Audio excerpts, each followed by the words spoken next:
Hello, my name is Marcus. I'm the compiler of a collection of therapy quotes entitled Psychoanalytic Self-Awareness Quotes. This is TQ 290 to 292. Therapy quote number 290. The main theme around acting out is the opposition between repeating and remembering. Quote, contrasting ways of bringing the past into the present. If the past events are repressed from memory, they return by expressing themselves in action. When the subject does not remember the past, therefore, he is considered to repeat it by acting it out. Conversely, psychoanalytic treatment aims to break the cycle of repetition by helping the client to remember. That's a wonderful definition of the therapy process. To break the cycle of repetition by helping the client to remember. So he says here the main concept around acting out is repeating it, or do we repeat or do we remember? Do we talk about it and remember it?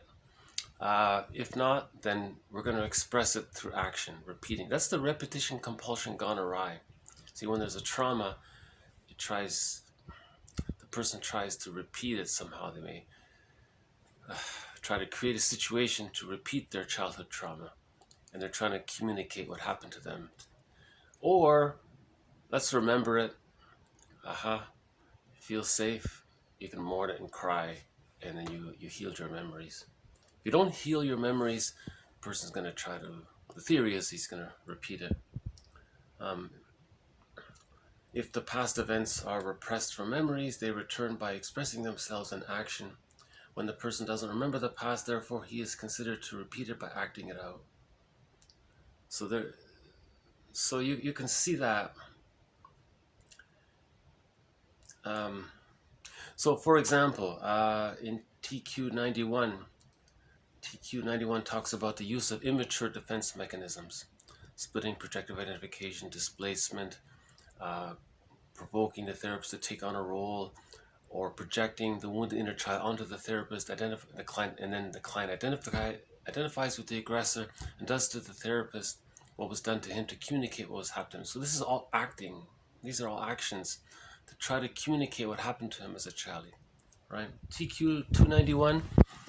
The more the client is using primarily primitive defense mechanisms against anxiety, the more the analyst is used by the client unconsciously, and the more the analysis is a scene for action rather than understanding. So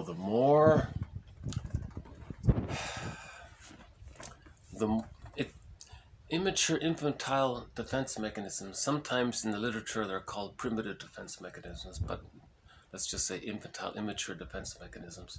The more they're still being used, they're meant to be existential hearsay at the age of 3, but that's the trauma. It's still there. The trauma leaves the person still using those infantile, immature defense mechanisms. So the more they're still being used, and then there's more acting out, because that relates to the pre-verbal time, and the trauma is pre-verbal. And then the therapy session is the client is just reenacting. He's dumping and doing to the therapist what was done to him. And so the therapist, of course, has to interpret that, but the client needs to be willing to be aware of this distinction between repeat or remember. If you remember, we can start to heal. If we don't want to think about it or look at it or consider it, then repetition compulsion gone awry, it's going to prompt the person to want to repeat it, to communicate what happened to them. The positive intention, the person's trying to heal, but it's gone awry because you can't go back to babyhood time and recreate the birth to symbiosis period. Because that's where basic trust comes from birth to 6 months, in the extended womb of the period of symbiosis, the period of undifferentiation, where the baby doesn't know where he ends and his mother begins. Just like in the womb, the baby doesn't know where he ends and his mother begins. Humans come out too early, so we create that extended womb from birth to 6 months. That needs to be safe. If it's safe, at 6 months, the child begins the hatching out of the symbiotic egg. From 6 months to 36 months. It's a slow hatching process. But he needed that fundamental safety from birth to 6 months. That's called ontological security. That's called basic trust. That's when you say the universe is a friendly place, you know. Sort of like a basic trust. Like you trust people first and then maybe you're disappointed or something, rather than constantly assuming the worst first and they have to. Like the orientation is, you from birth to 6 months you have that secure attachment style. Then you achieve a psychological birth, right? This leads to 292. Neurotics are poor sublimators simply because the distribution of life force is unfavorable. Too much of it is concentrated in the superego, which uses it to berate the ego. So there is the superego. That's like sort of like the deep memory of the insecure attachment style. So let's just call this deep memory of the insecure attachment style the superego, just for the sake of this quote. Then the superego, the deep memory of the insecure attachment style, is going to keep telling the person, is going to keep reminding the person of the insecure attachment style. So all the life force has gone into the superego, this deep memory. So how does, sublimation is, channeling your energies for something useful.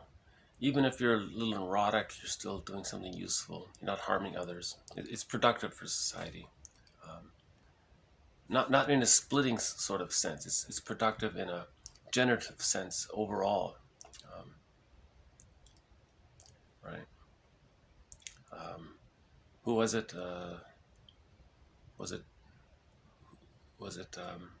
Yeah, I guess Mother Teresa. She wanted to become a nurse.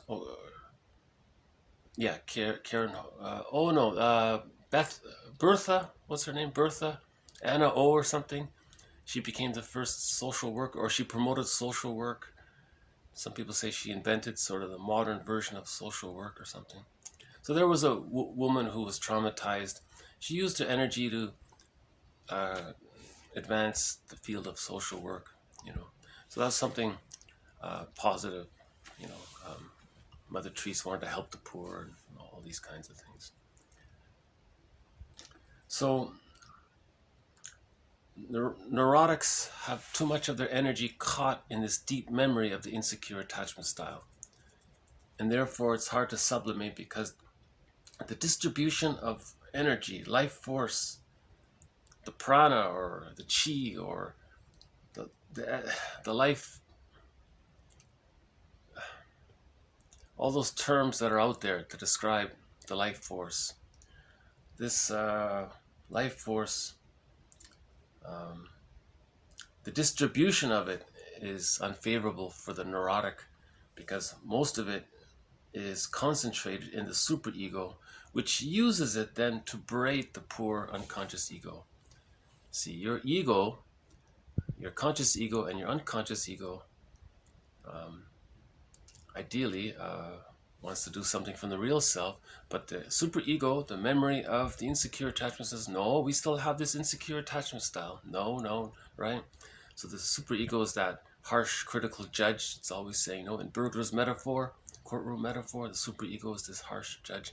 He means the memory, the deep memory of the insecure attachment style. Remember in the last video, his version of the insecure attachment style is the child's 4 steps. The child has a wish to bond with the mother. It gets refused. Mother wasn't available. Step 2, the child wants to protest. He can't. No motor skills, no language skills. And step 4, the unlived life. He feels sorry about that. Bergler, uses this model to describe a lot of things. If you have that, if you at least consider his theory, the 4-step theory there, that's called psychic masochism, he's calling that.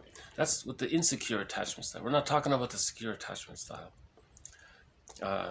That can be a base from which to explain a lot of behavior outside, which he calls pseudo-aggression.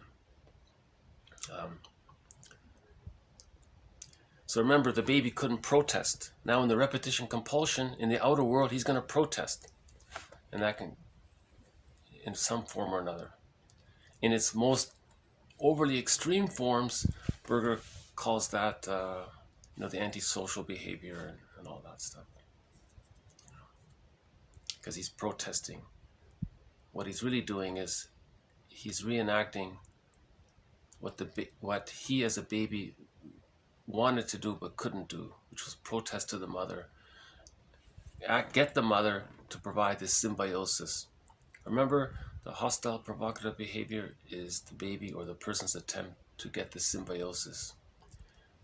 Maybe by the age of 3, 5 at the latest, it's possible, let's say, that he could have gotten it, but if the mother, it's supposed to occur from birth to 6 months, right? It's going to be much harder to get it after that.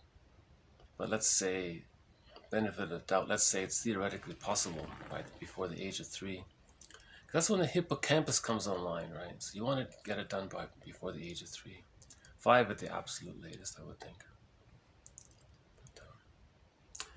Okay, I'll just do a quick zip through here.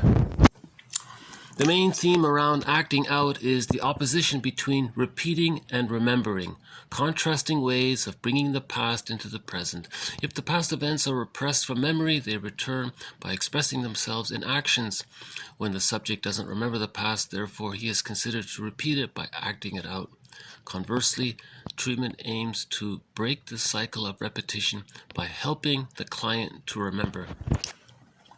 See, this helping the client to remember doesn't necessarily mean, hypnosis and coaxing the person to talk about their childhood directly. Masterson says you don't search for childhood memories. You don't go so deeply, so directly.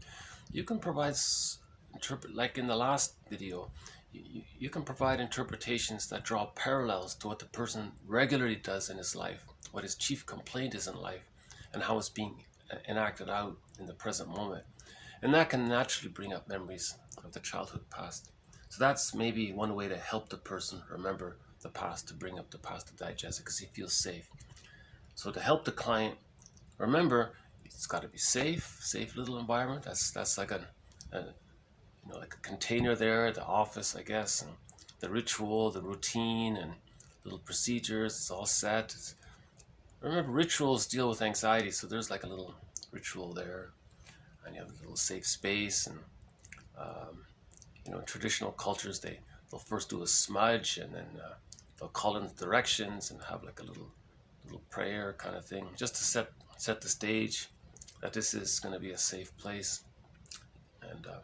And then that helps the person to allow the memories to come up. If the memories come up, he doesn't need to repeat it. The reason he's repeating it is because he's trying to remember it. Right? The more the client is using primarily primitive or immature, infantile defense mechanisms such as splitting, projection, projective identification, displacement, reaction formation, magical thinking, acting out, and so on against anxiety, the more the analyst is used by the client unconsciously, and the more the analysis is a scene for action rather than remembering. So this is the case where the therapist might say, are you here just to make yourself feel better for the moment or to get better? Because if he's just acting out, he's just repeating that thing. And, this acting out, Bergler calls this libidinized guilt. There's this unconscious pleasure in the displeasure. Because the child had a wish. So this wanting to get his need met, there's pleasure in seeking for the wish, but it got mixed in with the pain of the rejection. So that's the pleasure in displeasure. So if the person's acting out again, he's caught in libidinized guilt, what Bergler calls. So that's where the client, the therapist says, are you just here to feel better, get your secondary benefit, your secondary gain, this sort of hidden, covert, unconscious memory of child's old pleasure of wanting love and so on, but all you know is that it got mixed in with rejection, so you're just repeating the scene here. Why not talk about it and heal from that repetition compulsion trauma gone awry, right? So repeat or remember, that's sort of the axiom. We repeat because we're trying to remember, so let's just remember it. Help the client to remember it. Lastly, neurotics are poor sublimators because the distribution of life force is unfavorable. Too much of it is concentrated in the superego, which uses it to berate the ego. In previous videos also covered Bergler's theory, and there was some mention about his courtroom metaphor.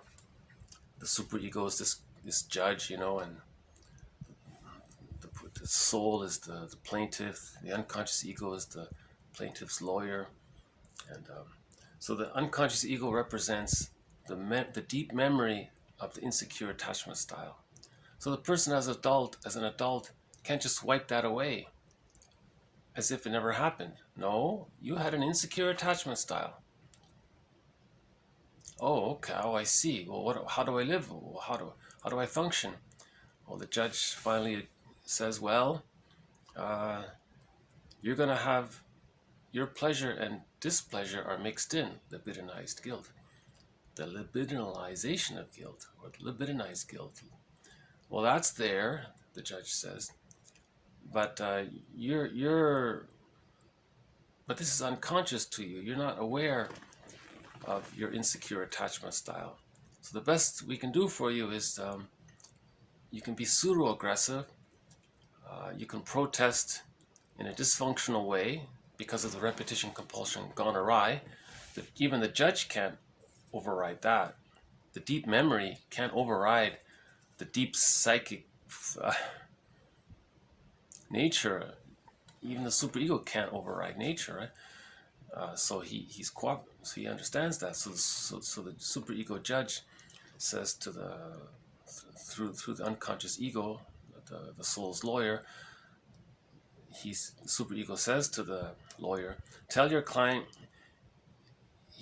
it'll be okay in terms of the insecure attachment style and the repetition compulsion going awry for him to not okay, but what he'll end up doing, let's say, is he'll do something dysfunctional in his life to honor the repetition compulsion gone awry, to honor his insecure attachment style, to remain loyal to the unconscious mother because he still needs it, attachment needs, libidinized guilt, you see. And then he can feel sorry for himself and have the unlived life. That's the insecure attachment. The insecure attachment style means the unlived life. The baby was unhappy that he didn't get his needs met. You see. So, yeah, this third part here, this one here from Bergler, someone called humanity's fourth narcissistic injury. To really grasp this, so we could say the first two quotes here are are representatives of humanity's third narcissistic injury. And this third quote here from Bergler's humanity's fourth narcissistic injury. It means that humans lose their pride a little bit, right? Humans first lost their pride when they realized that the earth wasn't the center of the universe, that it revolved around the sun, not everything around the earth. And then the second injury was that people are not from some celestial divine place who came here on celestial spaceships and are so superior. Like, that's why, Darwin said, we're from nature. We came from nature. we may not know all the details of it, but we're from nature, we came from nature, and so on. So that was like narcissistic injury. And then the third narcissistic injury is that we have a psychology that can influence us, and we may not be aware of it. That's a third narcissistic injury to humanity's ego, false ego, narcissistic ego. And now the fourth is from Bergler.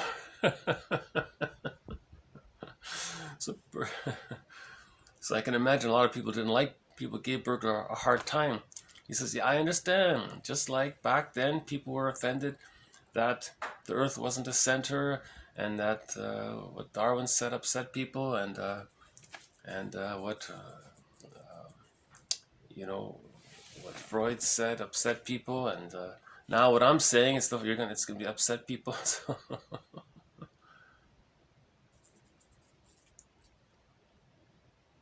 Bergler predicted it'll take a while before people can even consider this theory that I'm trying to keep alive in this channel, in this series. Sprinkled throughout this series, one of the threads is Edmund Bergler's theory of psychic masochism, briefly summarized in this video. I'm part of it. Yeah. Okay, I guess I'll just leave it here. Well, thank you very much. More reflections to follow. Remember what Robert Bly said, 30% of what you're going to hear is wrong. It'll be up to you to figure out which 30%. And someone called the psychoanalytic approach philosophical medicine. So it's helpful, but it's philosophical at the same time, something like that. So more quotes to follow on acting out, the repetition compulsion of immature infantile defense mechanisms, which should be existential hearsay by the age of 3, but when there's trauma, they keep going. Shouldn't.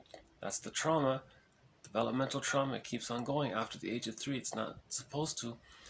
Anybody engaged in prejudice or all X, all Y thinking, or that's the trauma from that's the insecure attachment style, right?